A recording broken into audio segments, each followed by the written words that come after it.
Great. All right, well, welcome to the second day of our Volunteer Engagement Leadership Convening. I'm Jovita Woodridge, Volunteer Services Director for Volunteer Florida. If I didn't get a chance to see you or connect with you yesterday, welcome. I'm so glad to have you and to be able to offer an opportunity like this to the field. So I see some names that I saw from yesterday, so welcome back. And hoping that you all enjoyed the sessions yesterday. I do want you to know at the end of the session, there will be a short survey.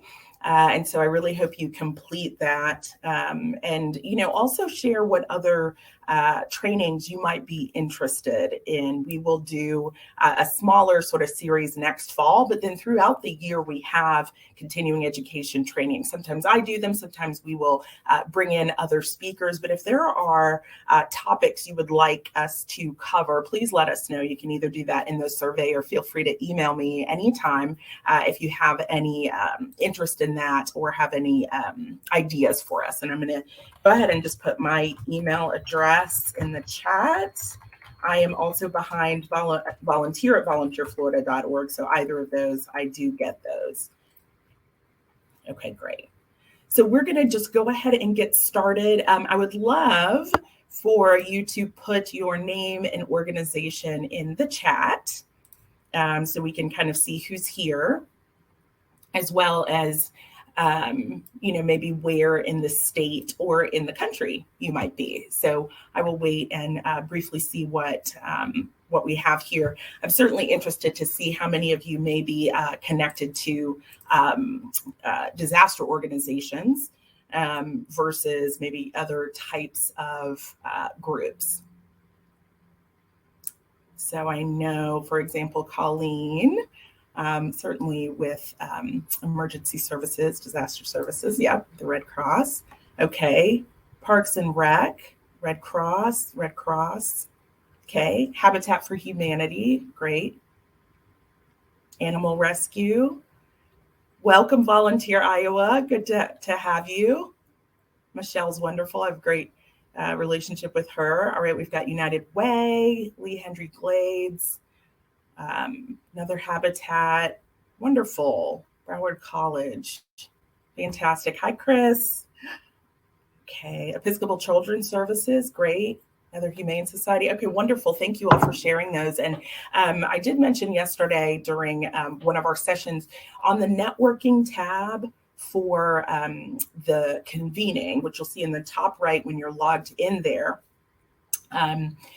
You can search by, for example, county if you go to the filters section, which is right next to the virtual badges. And I encourage you to look for people who maybe are in your county or maybe have organizations similar to yours, certainly connecting with the people who are here in this particular webinar. But I think it is a great opportunity to network, to find other individuals that you can run ideas by, that you can brainstorm with, that you can partner with, whether it's through and because of disaster relief or otherwise. So please use that networking tab on the convening website. And then, of course, just kind of having a look here at the chat and who you may want to connect with or touch base with. Oh, I already see one. Jill and Tanya. Wow, absolutely. That is a great connection right there. So hold on one second. Let me just make sure this all, okay, perfect. All right, so we're going to go ahead and get started with the actual presentation. I know some of you, a lot of this will be familiar, but what I really want to do is make sure that you all have a good understanding of some of the structure when it comes to volunteer engagement in the midst of disasters, and then also what your role can be in that, which will continue to move forward as we go into recovery, which is weeks, months, and years. Most of us are familiar, of course, with what we've had to deal with in Florida over the years. And it is a tragic thing, but unfortunately, we know that that is something that is fairly regular for us, particularly when it comes to hurricanes and the lasting impact, negative impact of them on our state. We've got RSVP, Hooray Senior Corps, World Renew, Joy, good to see you. Thank you all so much. And so please keep texting or chatting, connecting with one another. Okay, so I would like to know if anyone knows the 4 stages of the disaster cycle. And you are not allowed to look it up on the internet. This is the honor system. Tanya, Colleen, those of you who are in emergency management, you are not allowed to respond. World Renew, anybody who's a VOED partner. There are 4, sometimes there are 5, but if you are not in disaster services or emergency management, do you know the 4 portions of the disaster cycle? We're always on, I know Tanya can't respond. She's upset about that. Anybody? Okay. Well, this is a great, I think, probably first note for everyone, because ultimately there's a significant and well-established structure when it comes to being aware. I know, Jill, I'm sorry too. When it comes to being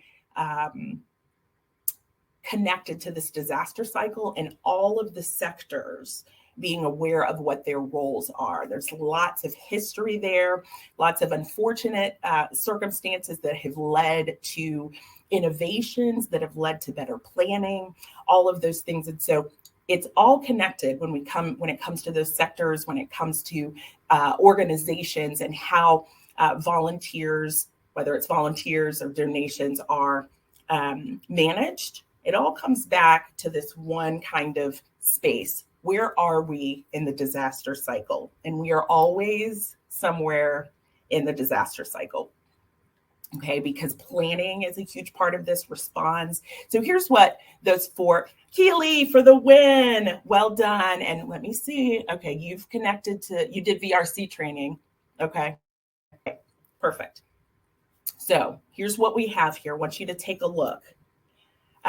Does anybody know where we are right now?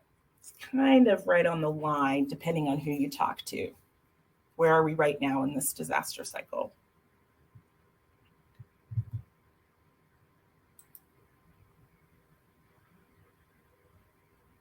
I'm going to call on someone. I know one of you can take a good guess. Okay, so responds. Yes, thank you, Joy. And all cycles. Good point, Greg. Now, Greg has been in disaster management, emergency management for years, and he has a really good point there that all of these layers are going on at any time, especially when it comes to what's going on all over the state. So Jill, good point. Bay County, 4 years after Michael, is in recovery and mitigation. Exactly. So these all blend into one another. Great point that they're all layered together. What most people are seeing, and a lot of people are dealing with, would be right in that response recovery space. And if you look at response, this is something that's so important when we think about volunteers. We are protecting the public and meeting survivors' immediate needs when it comes to response. How we manage volunteers, what all of that looks like, is very different than oftentimes what recovery might look like, or one of these other parts of the cycle. We get a lot of people who want to jump in, want to help. The news media often will laud people who are able to rush in there and serve, rescue people, all of that. But again, there's a whole set of layers to help with safety of the people who are going to be caring for survivors, as well as to care for survivors. And so we want to constantly be thinking about that bigger picture when we look at what our role is and what our volunteers' roles can potentially be. So, when you talk about mitigation, this is just a quick example, but it's, constructing levees. It could be, reinforcing fences. It could be even having the right insurance policies, for example, but it's minimizing the effects of those disasters ahead of time. And then when you get into preparedness, we're talking about training, educational activities. And so many of you do that, or you're aware of organizations that do that. And that really is so key in terms of personal safety. And then, of course, normal is not a word that some people would really use when it comes to recovery. So that's why I put it in quotes, but kind of whether it's clearing away and rebuilding homes, rebuilding businesses, but getting people back to the things that they were either doing before or helping them figure out what they're going to do next. Because there are a lot of people who don't know, and they're going to need that assistance. All right, so when we deal with a disaster, the first place that it starts, now, of course, the nonprofit sector and the private sector are kind of always connected, but when it comes to sort of foundational leadership, it's local government. That's where this starts. So you may have people who say, they're at the state level. They are wondering why FEMA isn't there. They're wondering why maybe we're not assisting, why other people aren't. It starts at the local level. And this is, again, established protocol when it comes to disasters. So this is important when people really want to serve, is that there, again, is this structure in place when it comes to how resources are committed to, especially that response phase, which is about safety. And then the state government will declare a state of emergency, okay? And then potentially the federal government. And that's where those resources begin to come into play. All disasters are local, ultimately, okay? Once that assessment is there, if the local government is overwhelmed, then you're going to see the state come in, you're going to see the federal government come in. And I want you all to think about this in terms of your staff and their awareness of how this works, your volunteers, others who really want to serve and to help out. There's so much preparation that goes into this, emergency management planning for all levels of government, for the private sector, for you all. Okay, but all of that is happening in so many ways in a structured way. Okay, so that local component, we're going to talk about in a second. One of the key local entities that you all should be connected with when it comes to understanding what your role can be in disasters, because it can be significant and it can be powerful for your volunteers who could shift into other roles and really affect change when it comes to helping people who have been affected by disaster. Okay, so before we go into the next part, and feel free to put any questions in the chat that you might have, or kind of like Greg, when you said all cycles, which was a good point, those of you in EM, if you have anything you want to supplement, please bring that in. But again, that structure is really important. People get frustrated, they get impatient all through the disaster cycle, whether we're in blue skies or gray, but knowing the bigger picture of how this works. Although some people, it may not kind of calm their or change their expectations, but at least you have the structure to know where the assistance comes from and when people can go in there and really do that powerful service work that they want to do and that is so necessary. Okay. All right. So going into the next part, I would like you all to keep in mind a couple of definitions of volunteering, okay? To choose to act in recognition of a need with an attitude of social responsibility and without concern for monetary profit, going beyond one's basic obligations. That's one. Time willingly given for the common good and without financial gain, okay? There are a lot of other definitions. I picked these because I think they kind of have this highest and best kind of most ideal way of looking at volunteering. But I also want you to keep in mind that motivations vary significantly when it comes to why people might want to serve, and especially in the midst of disaster relief, okay? So not everybody is coming from this angle. Some people are, but that motivation informs sometimes how those volunteers are going to act, how they're going to react, how you're going to manage them. Their why is going to be, it's going to manifest in certain ways. The other thing about this is you'll see the term choice there and willing, okay? These are not staff members. There are structures in place when it comes to volunteers and their work in disaster relief, but it is not a singular system like you might have with first responders, or you might have in, kind of certain grant processes, or hazard mitigation at the beginning of a disaster. These are people who would like to help, who are interested in helping, and it is not quite the same, although their structure, as having some of these staffed organizations doing the work. And this is important as well because people's expectations do need to be managed. The volunteer force, when it comes to disaster relief, is massive and extraordinarily significant. Volunteers are not on the periphery helping out a little. They are in there doing tremendous work. But it's also a choice for people to connect through service.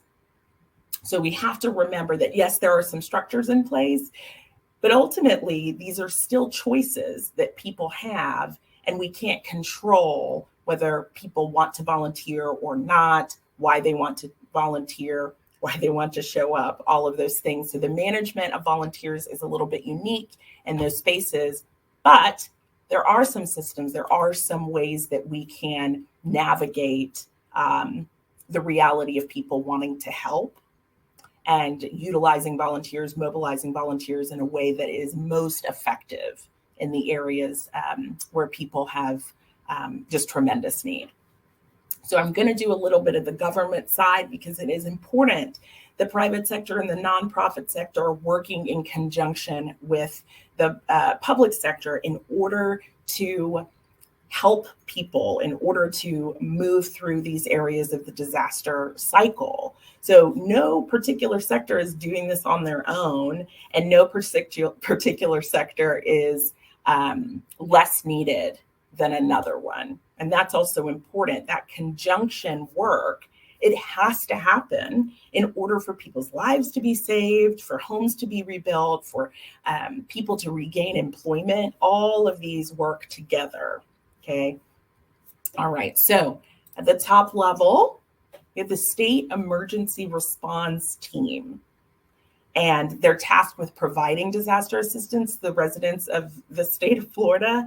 This is a 24/7 ultimately reality, dispersing the right information, making sure that preparedness is key across the state. There are so many people working all of the time at this particular state agency to make sure that disaster assistance is provided and that people are prepared. Now, within that are a set of support functions, because disasters involve everyone. And those particular functions, they're within certain branches, work closely with one another to fulfill mission tasks. So mission task is a task. What do we need to get done in the midst of this disaster? And request for direct aid to disaster impact areas. There are 20 of these functions. And when you look at volunteers and donations, they are one of those 20. So the kind of locking of what's going on with volunteers, donations, all of these other functions, which are fire, food, water, ice, mass care. So how are we sheltering people? Animal welfare. There are 20 different specializations that all are working together when it comes to the State Emergency Response Team. Okay, so this grouping, and they are typically head by a government entity, but there are sometimes some connections with the private sector, the nonprofit sector as well when it comes to the lead, right?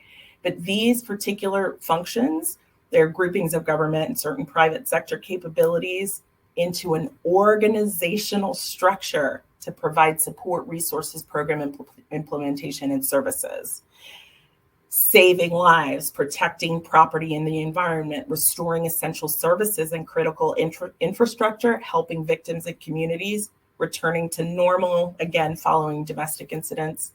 Again, that's everybody who is part of that. So these pieces all come together. Volunteers are not the only part. Staff members of these agencies and organizations are not the only part. There is a structure in place At the state level, once the local government has said, you know what, we are overwhelmed, we can't assist with this, that works together in order to provide disaster relief.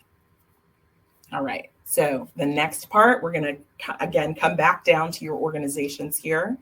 How many people did not know about emergency support functions? If you didn't, I just want to know if a couple of you were not familiar with this, because I just think it's interesting whether or not it's something that is kind of pervasive. I know we have a small group, and Tanya and Jill, you were allowed to say yes, you do know about the state emergency response team. Is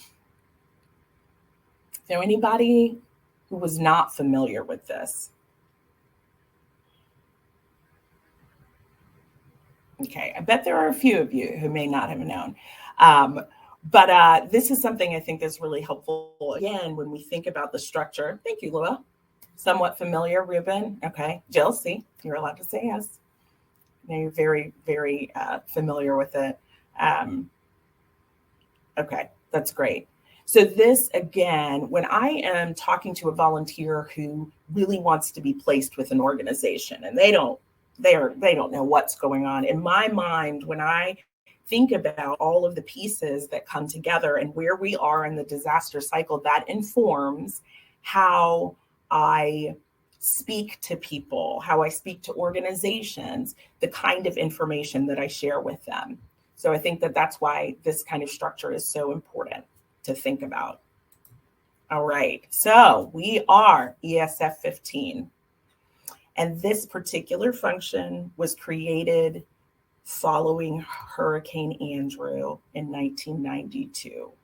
A lot of times there are what's called a second disaster, and that is the overflow of donations that people think might be beneficial, or maybe they just want to get rid of things out of their house, and then resources are taken away from supporting disaster survivors into managing the goodwill of other people. So once they saw how much kind of cost was associated, both in time and money, volunteers and donations was added to these support functions. All right, certifications in EM, perfect.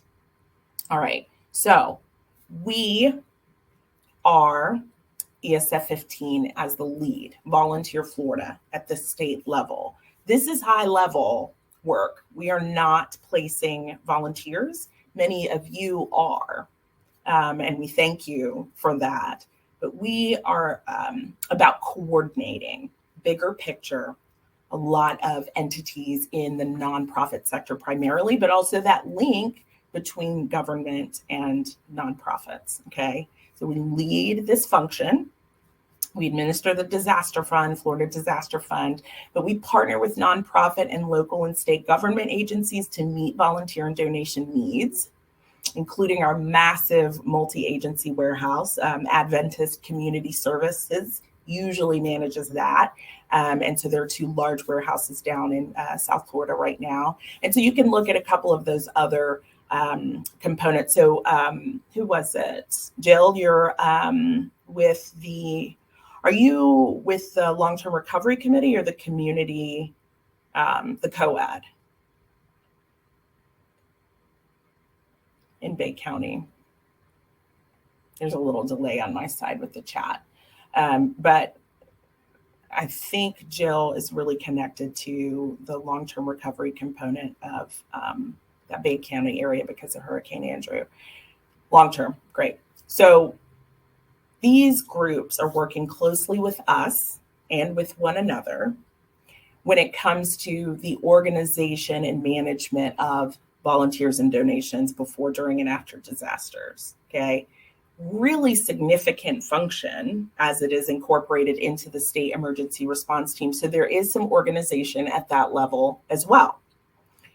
Significant organization at that level as well. There are calls every day, communication between partners. So what are these organizations doing? We're going to go into that in a little bit. What are volunteers doing? Everything, of course, but we have some main partners that are doing particular work that have typically been assigned to those types of work because they are so good at them. They're so capable in that way. All right, so lots of information there, and these slides will be available later today in the Media Hub portion, as well as a number of different resources. So anything for any of the convening sessions is going to be available in the Media Hub section of the convening website. So you'll be able to have this later should you have an interest. All right, want to go deeper back to local government? Every county technically has support functions that essentially mirror the state emergency response team, okay? Do you know who your connection is when it comes to ESF 15 in your local government? That's an actual question I'm asking you all. So are you familiar with, do you have a relationship with ESF 15 where you live? Or where your organization does its work? So yes or no on that.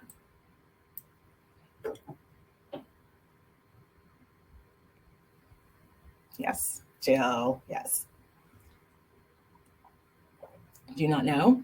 Okay.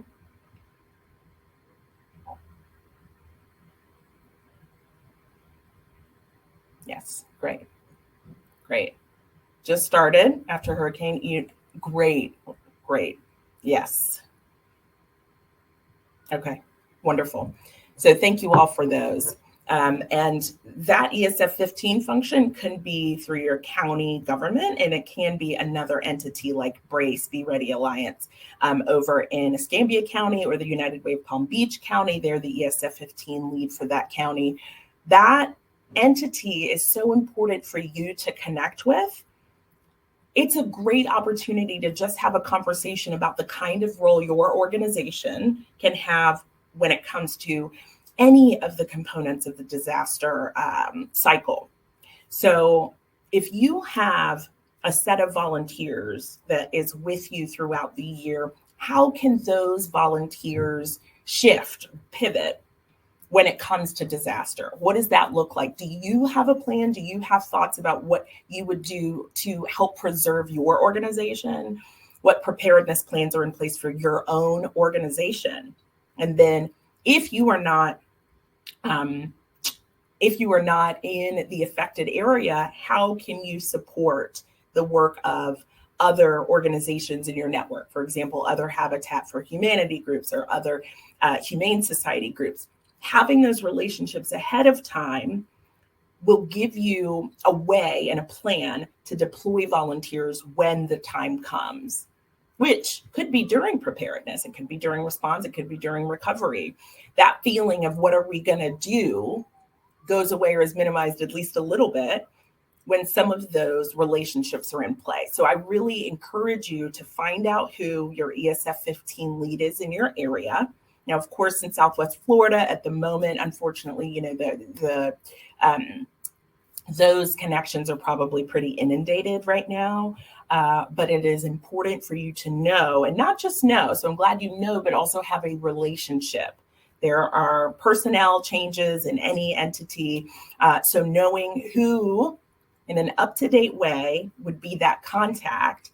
And as we move away from, well, and actually plenty of parts of the state, you all are not necessarily being affected by Hurricane Ian, although some of those groups may be supporting that work. Find out who those people are. Have a conversation about how you can be connected, how you can support volunteers and donations when it comes to disaster, response, recovery, preparedness. Perhaps your volunteers are disseminating educational information or doing trainings in conjunction with your ESF 15 function in your area.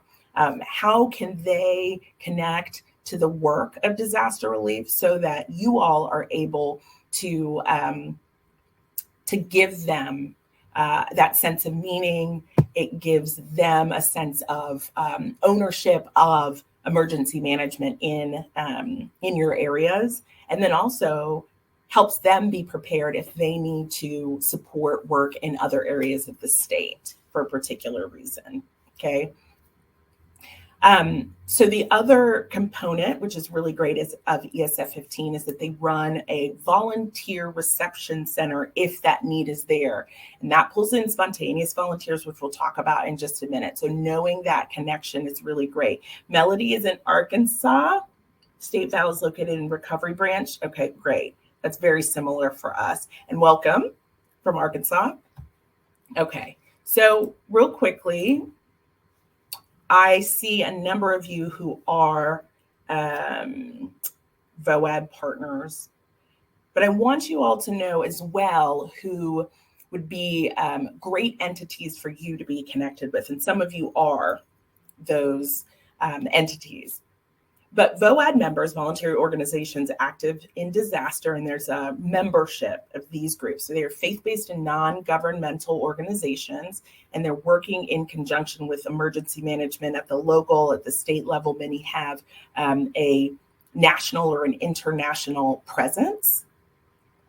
Work together in a coordinated effort. There's a national VOAD, state VOAD, kind of local VOADs connected to long-term recovery and so on.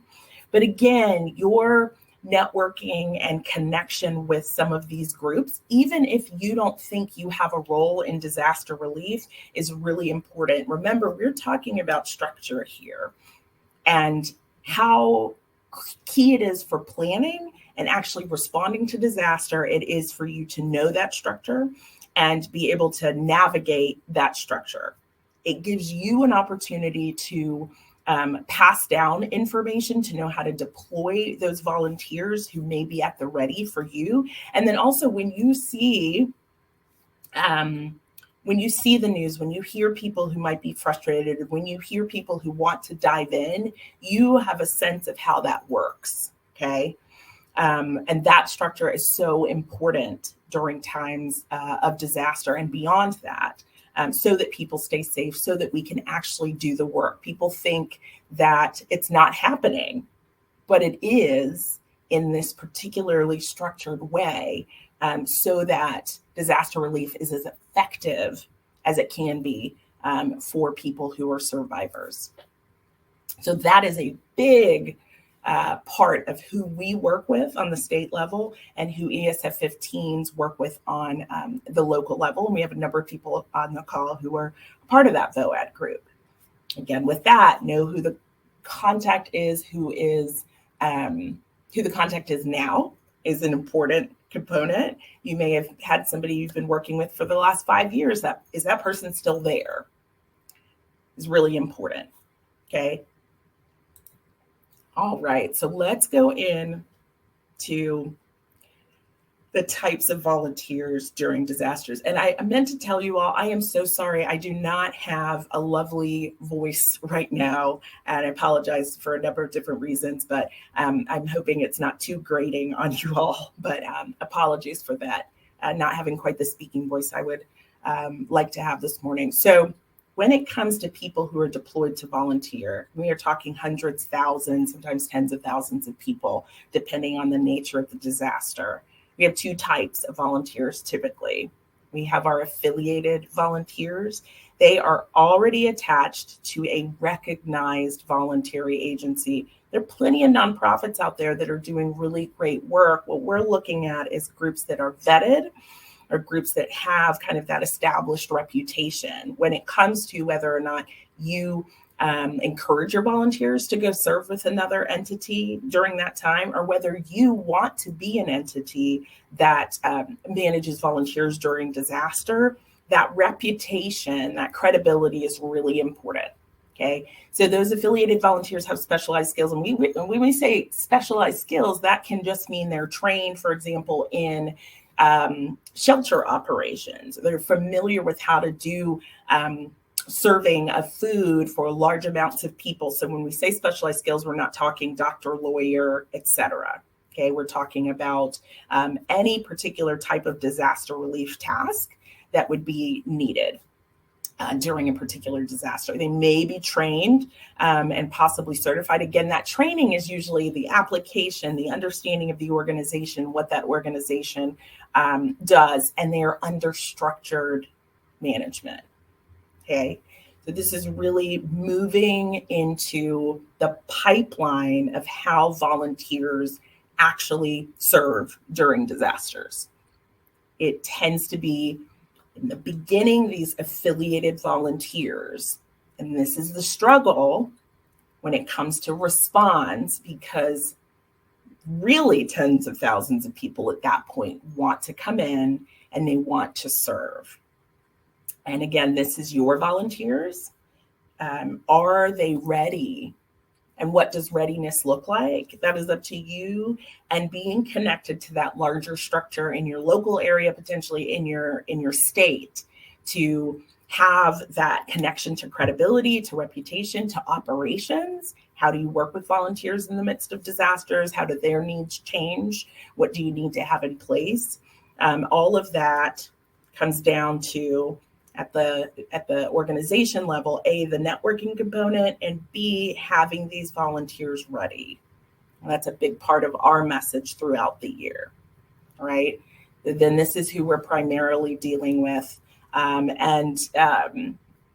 If you are in EM, you can say yes or no whether you are still dealing with a big influx of spontaneous volunteers, or whether you have in the last several weeks. Because these are folks who are interested, and they will call anyone who's going to pick up the phone. So Greg in Escambia County may be getting calls about Hurricane Ian, although he's not in the affected area, but he's connected to disaster relief. So if you're with an EM organization, just put in the chat whether you've had to deal with an inundation of spontaneous volunteers. Lauren, yep.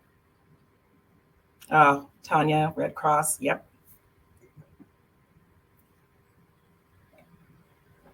Okay, and I'm sure there's a number of you who are having to deal with this, or are watching some of your partners or affiliates deal with this.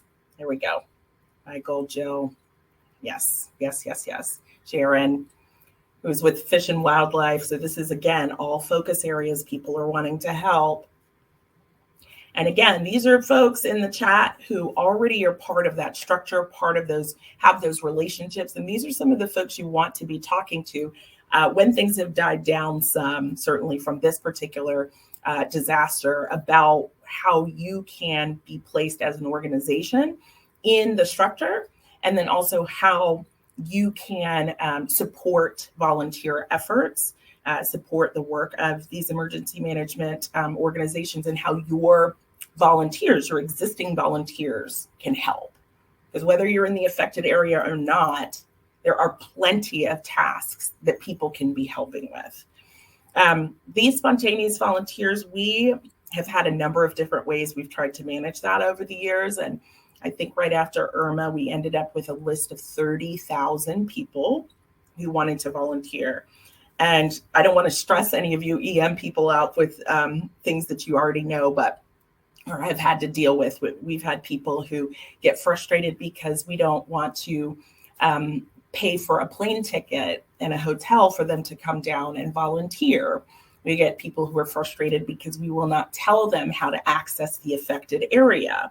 We get people who are frustrated because they are not an established nonprofit and they want to somehow partner with us.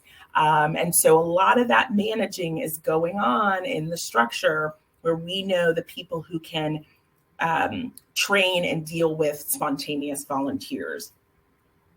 They are timely help, because sometimes you need those numbers. You know, when we talk about debris removal and cleanup, we've got to get as many volunteers in as possible safely to help with things like that. They're not attached to an organization at that point, maybe skilled or unskilled. And in that moment, so many of these organizations on the call are working with their affiliated volunteers first, and often have the capacity to also manage that influx of spontaneous volunteers. But there may be a pause in their ability to manage those spontaneous volunteers. And your organizations can help with that messaging. We'll talk about messaging in just a second. That is so important. Again, this hurry up and wait. People want to go in and they want to serve right away. And that is not always the safest thing or the best thing for the survivors, okay? Cajun Navy, when it came to Hurricane Harvey, was a darling because they were going in and serving. And that has made management of volunteers difficult in a lot of places over the last several years that have been dealing with disasters, because people have been emboldened as a result of stories like that. But we know that there are a lot of disasters where more volunteers are injured, or there are more volunteer fatalities than even survivors because of this type of choice in how to serve. So within, again, with volunteer management, there are these layers to how and why. Although volunteers are not required to do anything, people aren't required to volunteer. There are, if they choose to, these structures that they are involved with, if they are affiliated, or when they move down that pipeline, if they are spontaneous volunteers. Okay, they may be from the affected area and just want to help one another. Maybe individuals or groups, you may start getting, some of you probably have, and we have gotten plenty of corporations and businesses, and they're, a group of 20 employees and they really want to help, a Rotary Club, a church that wants to serve, and people want to tell you what their skills are, right? So they are an engineer, or they, do construction work and they want to help. Again, your messaging can help our VOED partners, can help us, can help your volunteers to know what it looks like when an area is first affected by a disaster. There are large numbers of them. Some of them are compassionate or passionate. Some of them want to be heroes. Again, those motivations, we want to have a consistent message that we're sharing with people about what our needs are or what our needs are not. And a big thing you can do is encourage that affiliation before a disaster strikes, so that people, whether it's with your organization or with another organization, are ready to be deployed at the appropriate time with the appropriate training. That is what is going to be most ideal when it comes to disaster relief. And then that spontaneous volunteer pipeline can be established, and people can get trained to continue to do that work. And I will say that if you are a nonprofit that is not necessarily particularly connected to emergency management, but I'm hoping when you finish the session that you'll begin to think about that, I encourage you to share this kind of information with your volunteers and encourage them, if you are comfortable doing so, to affiliate with a partner that is perhaps a VOAD member or is the ESF 15 lead. Those volunteers are going to come back to you.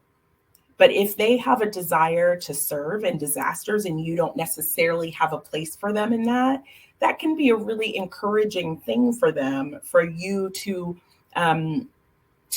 support them as they are feeling kind of helpless about serving and so on. So consider that. Maybe have a partner organization that when, again, maybe periodically during the year, you do some preparedness events with them.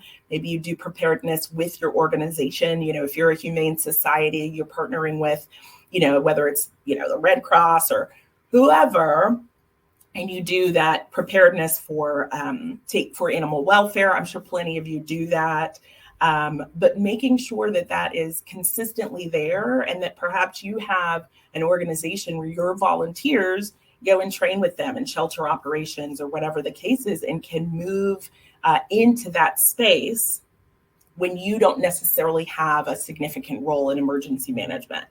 And you want to think about two things. One is that when the affected area is outside of your area, or whether you are affected. So what would you do if you were affected, your area, versus being able to help deploy or encourage volunteers to go and serve in other areas of the state? So this messaging, the structure is so important as we try to funnel people into the spaces they need to be, and that we desperately need them to be, and not into those spaces that are taking resources away from organizations that are really doing work right in that space. And as a state entity, our emergency management director is in it. We love her. She's extraordinary, Christy Rojas. On the staff side, the rest of us outside of that EM department, we're also trying to help and support you all in managing, whether it's that spontaneous volunteer need. And so with Volunteer Connect, our volunteer opportunities platform, these BOAD partners, other entities that are 501c3s or government entities, they can post their need. You send spontaneous volunteers there.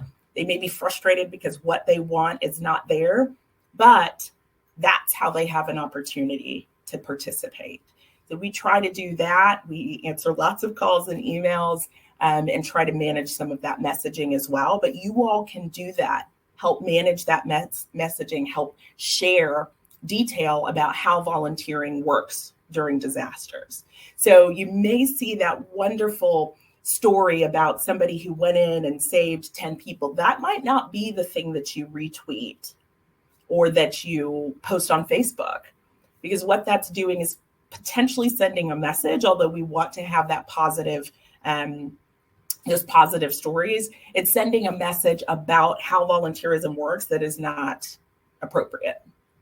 So your messaging to your volunteers, to your donors, as an organization can really help with keeping that helping to keep that structure from being overtaxed when it comes to these VOAD partners that we have, when it comes to other entities that are doing this really hard disaster relief work.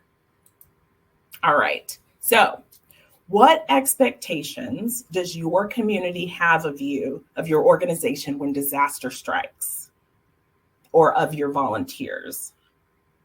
I want you to think about that. And if you don't know, or there isn't something in place, both for your organization internally and maybe as a community partner or member of your community, I encourage you to think through that. Again, with partnering to affiliate, perhaps. Again, with the messaging. I've had some great conversations that are really have been really helpful with some United Ways, for example, in the state, through a couple of webinars that Megan Foley, who's amazing, United Way Palm Beach County, put together. And she actually came up with a couple of these questions I think that are really great. And people, for example, may default to United Way when it comes to what to do during disasters. Well, a number of these United Ways, not Lee Hendry Glades, you all amazing, any United Ways on this call speaking about, and this wasn't a negative thing, but said, we don't know what to say. We don't know what to do. We gave them language, talked through that. And it doesn't mean that they are doing everything, but what is your role in how you share about volunteerism during disasters? Okay. What's the expectation of your volunteers? Again, can they help the ESF 15 partner with calls? Are you willing to have some of those relationships so that your volunteers are able to move into those disaster relief affiliated volunteer roles when disaster strikes? How can you use the strength of the network, your network, to meet whatever those expectations are? So that's that partnering, it's networking, it's having a plan in place, both for your existing volunteers and how you prepare them or how you encourage them when it comes to disaster relief throughout the year, as well as how you manage the message about volunteering during disasters. Let's see, Lauren, what expectations that you do anything and everything related to disasters. God bless you. I know that so many of you deal with that as well. People want to do welfare. They want welfare checks, and they want grant dollars, and they want their house rebuilt, and they want, all of these things. And not everyone does that. When I showed you the state emergency response team, which is also at that EM level, at that local level, people have their bits that they do. They're all connected to each other, but not everybody does everything. And how can you share that message? That is one thing that is huge to support disaster relief. You may not be serving food, but you are sharing key information about how this all works. Okay, let's see, recently with Ian, we immediately began receiving calls for help with flood damage cleanup. We put together teams of volunteers to begin cleanup within a day of the storm. We're part of our COAD and work with them to offer this help to those that call in for help in the county, our habitat warehouse. Okay, Lilybeth, that is amazing. That is that connection to the COAD. A COAD is comes together. It's a group of voluntary agencies that come together kind of during and after the disaster to continue the work of meeting unmet needs. Your ESF 15 lead can tell you about that COAD. And also your long-term recovery committee. These are groups that are still dealing with donations, volunteers, in all of those disaster cycle phases, because this is for a long time that mitigation and recovery are happening, and that preparedness is happening. So I think there's a way to really integrate into this kind of heartbeat, which is this reality of disaster relief, right? It is not specifically just for VOAD and for certain private sector entities and certain government entities. I think for all of us, when we see that devastation, there are ways that we can really embed ourselves before something happens so that we are ready with the right message, we're ready with an understanding of the structure, and we have equipped our volunteers, others who want to volunteers, with what they need so they can serve responsibly. Let's see, STORE also offers items that may immediately fulfill needs like microwaves and so on, which is wonderful. When disaster happens is when people want to help the most. Exactly. It's a great time to find people that can volunteer ongoing, Ingrid. That is great. Connecting people to your organization who want to continue volunteering with you because of the disaster work that you do, right? So all of this is connected and can grow your volunteer programming, grow volunteer engagement for your organization, can strengthen people's perception and perspective of your organization and the work that you do, because you are connected with the VOAD group in your area, the F15, and you're able to share that information. Let's see, they're helping long-term recovery groups transition into the COAD. Great, because that's when that next happens, to keep things going during blue skies. Great goal.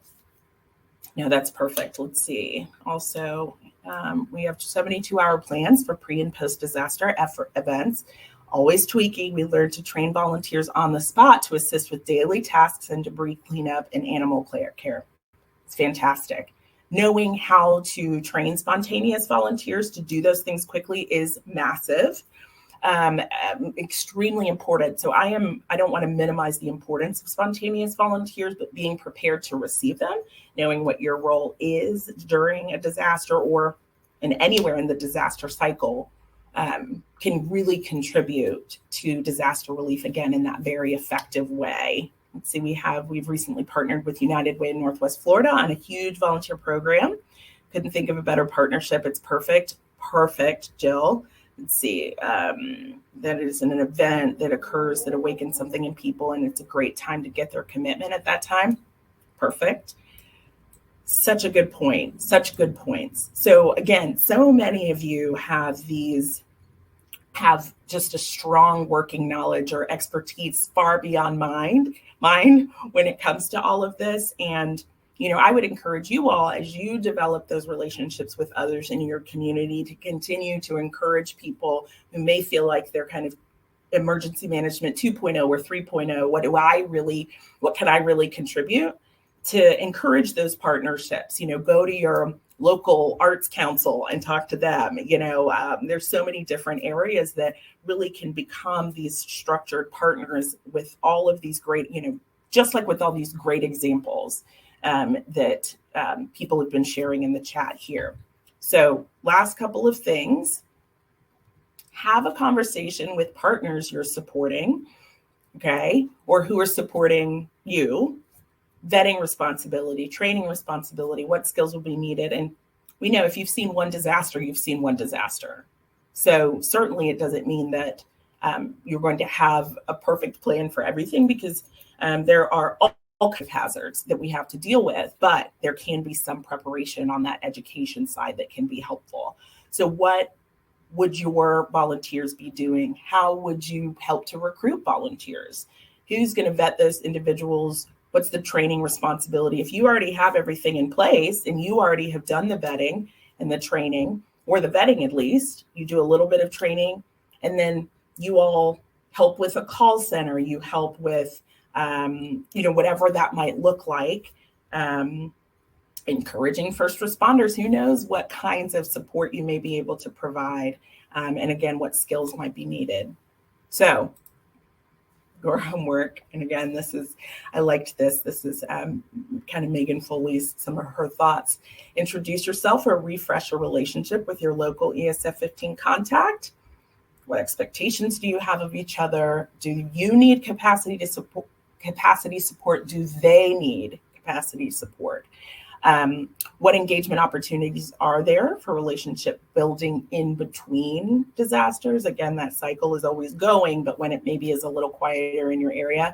And I encourage you, the folks who are in this chat, go find them on the virtual badge, on the networking area. These are great people to talk to. They may be in other areas, but they are doing this work. And I want to tell you very personally how thankful I am for all of you, and being just in the mire sometimes, and also doing the great planning work that is required to handle disasters, which we don't know when they're going to come, and we don't know what they're going to look like.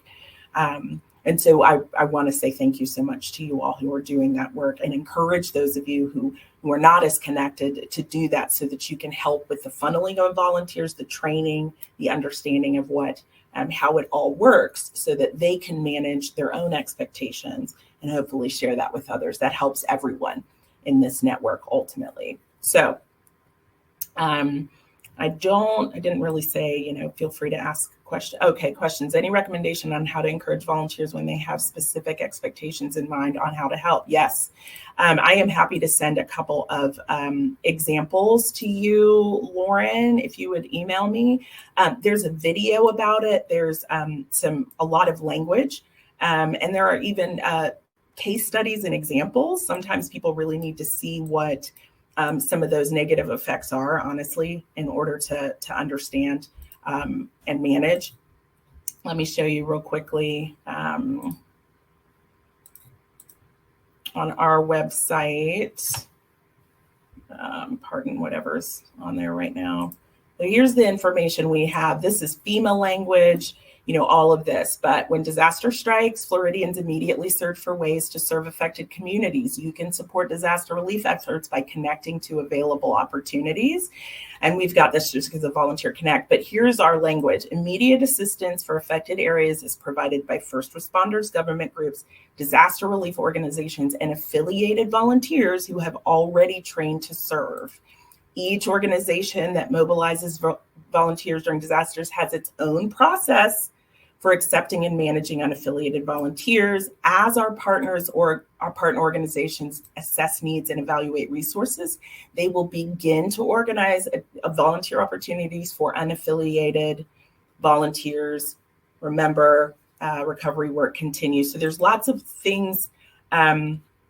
Absolutely do not self-deploy. See this right here? Please confirm with an organization the need for volunteers. And this is the kind of things you can put on your websites that you can tell your volunteers ahead of time. This is the kind of detail that people need to see over and over and over and over again. Patrice, if you'll email me, that would be great. Just in the midst of the convening, it'd be great to have that. You send along your contact information, and then I'll be able to send this to you. But right now on our website, this information is here. If you're go to volunteerflorida.org. I'm sorry, I know I've got 1 minute left. You can go to Hurricane Ian information. Towards the bottom is the detail about serving during disasters. And then, we are highlighting Ian opportunities. And then volunteer services. Under here is Volunteer Connect. If you have an interest in posting, you'll see warehouse support. If you want to funnel your folks to this. So again, I apologize about this croaky voice that I had. I kind of had a personal emergency over the weekend. All is well ultimately, but I sound like I don't know what I sound like, but I apologize for that. I hope some of this was helpful for you. I know you pros were probably yawning a little bit, but you all are wonderful. And thank you for your contributions during this. So this is great. Feel free to reach out to us if you are serving in Lee County. We've connected. Thank you, Patrice. And Dr. Hairston. So again, email me if you want that information, just so I know. I won't be able to catch your chats right now. Please let me know. So thank you all for your time. Hope you join us for the rest of the convening. You all are amazing. I know most of you, and I adore you. And stay in touch. Stay connected, okay? But I'll post a lot of information in the Media Hub for you all. So look for it maybe tomorrow morning, and I will be happy to send that along. Thank you guys so much. Take care. Bye-bye. And thank you all.